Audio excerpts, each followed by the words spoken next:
Hello friends, ಇವತ್ತು this, that, these ಮತ್ತು ದೋಸ್ನ ಹೇಗೆ ಯೂಸ್ ಮಾಡೋದು ಅಂತ ನೋಡೋಣ.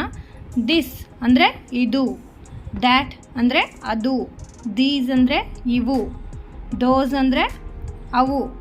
ದಿಸ್ ಅಂದರೆ ಸಮೀಪ ಇರುವ ಯಾವುದೇ ಒಂದು ವಸ್ತುನ ನಾವು ದಿಸ್ ಅಂತ ಹೇಳ್ತೀವಿ. ಈಗ ಈ ಟ್ರೀ ಸಮೀಪ ಇದೆ. This is a tree.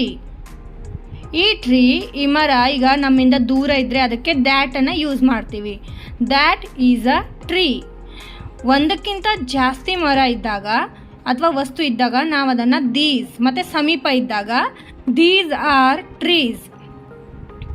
ಒಂದಕ್ಕಿಂತ ಜಾಸ್ತಿ ಮತ್ತು ದೂರ ಇದ್ದಾಗ ದೋಸ್ ಆರ್ ಟ್ರೀಸ್. ಈಗ ಈ ಬಾಲ್ ಸಮೀಪ ಇದೆ, ಒಂದೇ ಇದೆ. This is a ball. Fan ಒಂದೇ ಇದೆ ಮತ್ತು ದೂರ ಇದೆ. That is a fan. Flowers ಸಮೀಪ ಇದೆ. These are flowers. ಸ್ಟಾರ್ಸ್ ದೂರ ಇದೆ. Those are stars.